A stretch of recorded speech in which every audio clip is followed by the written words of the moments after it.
Hendrik, it's great that you are here in the Collaborative Research Center of Origin and Function of Metaorganisms. You are very well known for your work on ancient DNA.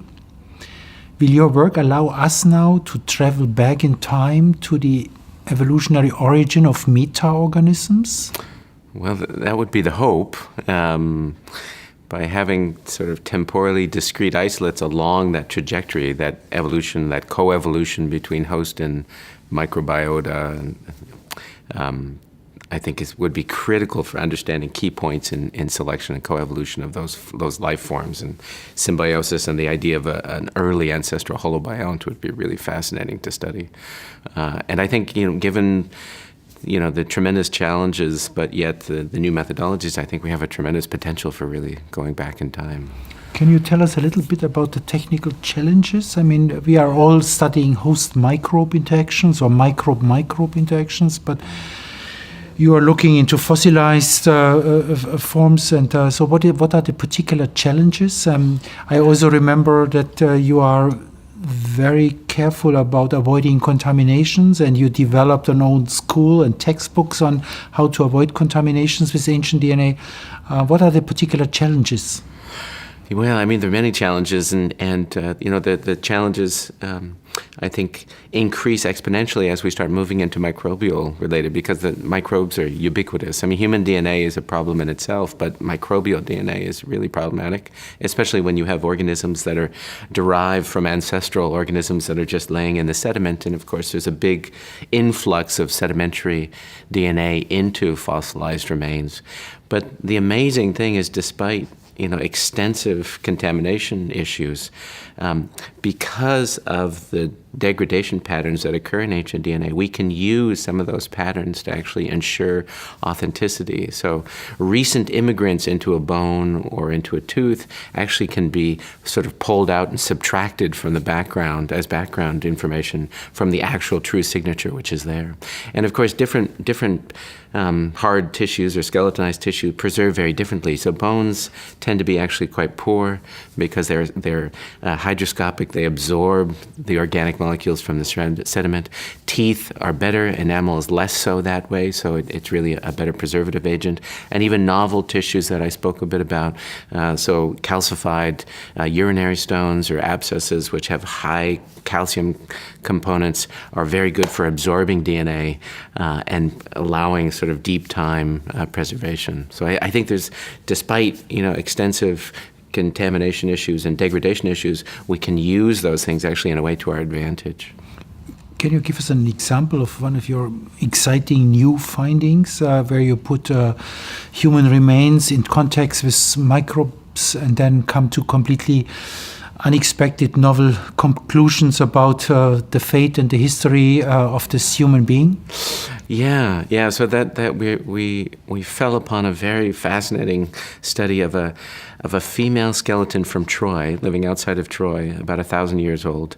And at the base of the ribs of this female was a small nodule. It says 2 small nodules, which we at first thought were tuberculotic. They might have been TB nodules, which would have been exciting in a sense. We looked at the elemental analysis, and they're heavily what's called ectopic calcified. So you have these cells that are producing mass amounts of calcium hydroxylapatite. And so we reinvented extraction procedures, and we looked by next generation sequencing at the DNA component, and they turn out to be human, not surprisingly, but mostly composed of 2 major bacterial constituents, a type of staph and a type of Gardnerella, which is a vaginal bacteria. And so, sort of a long story short, it really turns out that these are actual placental abscesses resulting from something known as chorioamnionitis. So this is a female in Troy that had a child, that aborted the child, and because of a bad abortion, a loss of the child, there was a placental infection that came probably mostly from vaginal or vaginosis, leading to a massive infection, then ultimately, I can imagine, a pretty horrific death. what's so fascinating is that we can associate that with child remains close by, and we can actually look at the host genetics to show that within that abscess you find the female DNA, but you also find her male fetus. So she had a male fetus that she unfortunately lost, and so that not only can we do that, but there are actually loads of proteins within there as well. And because of these are almost like an onion of basically bacteria firing and then human cells trying to calcify this. This is what you see is this concentric layering of warfare between human.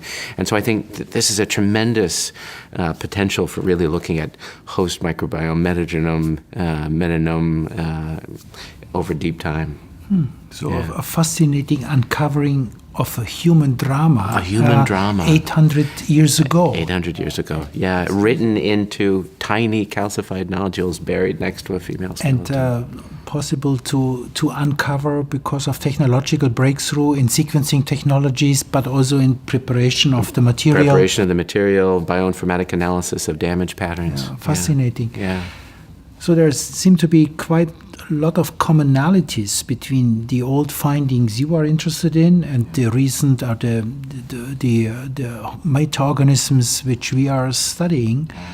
Is there anything in terms of maybe the microbial analysis which is different from the ancient microbes to modern ones, or is that are they very similar?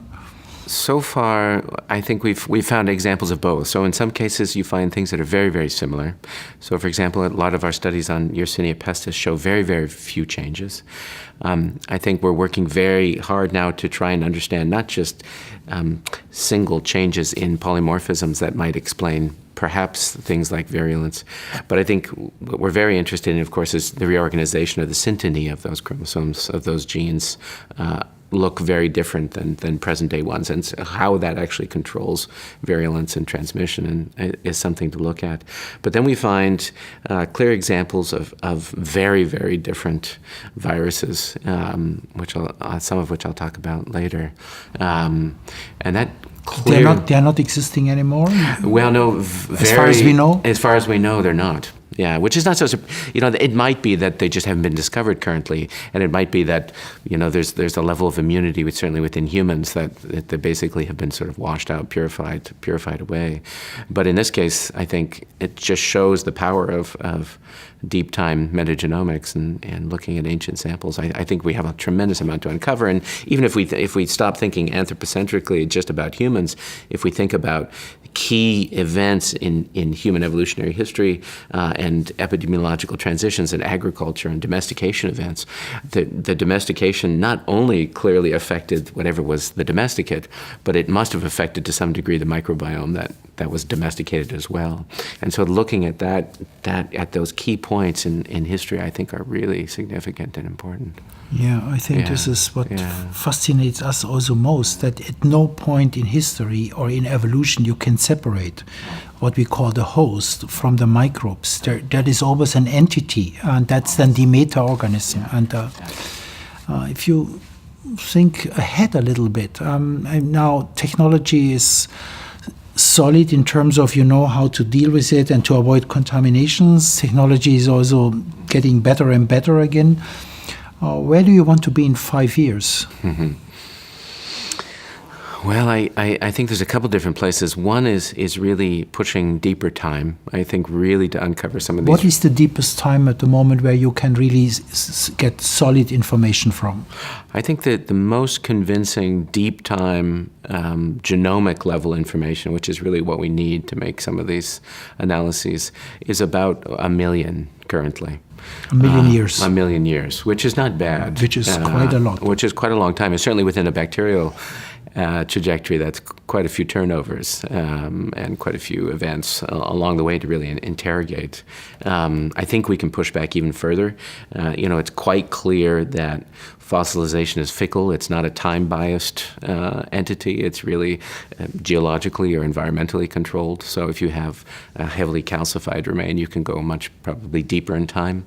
In fact, we know that there's DNA trapped within sediments that probably goes back several millions of years. The issue is that you can detect it, but it's very difficult to get access to it. So I think there's tremendous potential. I think the other thing will be to actually recreate and reconstruct these genomes and actually test transcription and protein expression in some of these things. So really looking at how small changes in those really affected expression patterns. And then, of course, with the host at that time, looking at the correlate, looking at the host genome and saying, there's gene-gene interactions clearly going on, and how those modulated over time is really, I think, what's interesting. And, of course, then the influences of climate and diet and shifts and colonialism and warfare and pathogens that all of a sudden come onto the scene, infectious disease. So, yeah, fascinating.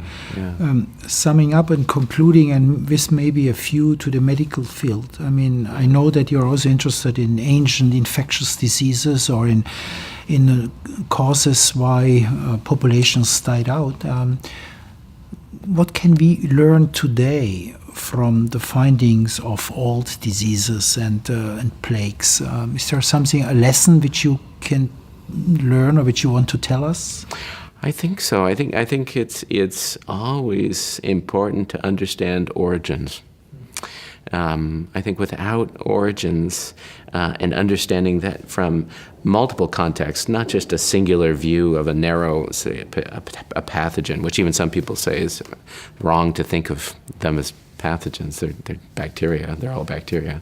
But I think the context of that. So when you describe an origin, there's clearly a set of events that takes place when you have a major epidemic or a pandemic, and that's not a singular thing. It's a response of a host to a bacterium, and that host, of course, is the host that we're talking about. We're not just talking about the vertebrate, we're talking about the holobionts, so the microbial fraction that plays an immediate and a sort of primary role in that infection. And I think understanding really what that origin and then the tempo and mode of that, the coevolution of that bug in not only in immediate time, but then of course in repeated time, and how our genomes have responded to those in terms of either susceptibility or protectionism are critical in understanding about possible reemergences and where we expect selection pressure to be exerted in the future as well. So I think they play in very important roles in understanding current and epidemics that inevitably will come because everything reemerges at some point. Concluding sentence, your career and your training is a classical interdisciplinary event, and so you can talk to medical persons as well as to biologists and to paleontologists and to historians and to philosophers. How important is an interdisciplinary approach in getting deep answers to deep questions?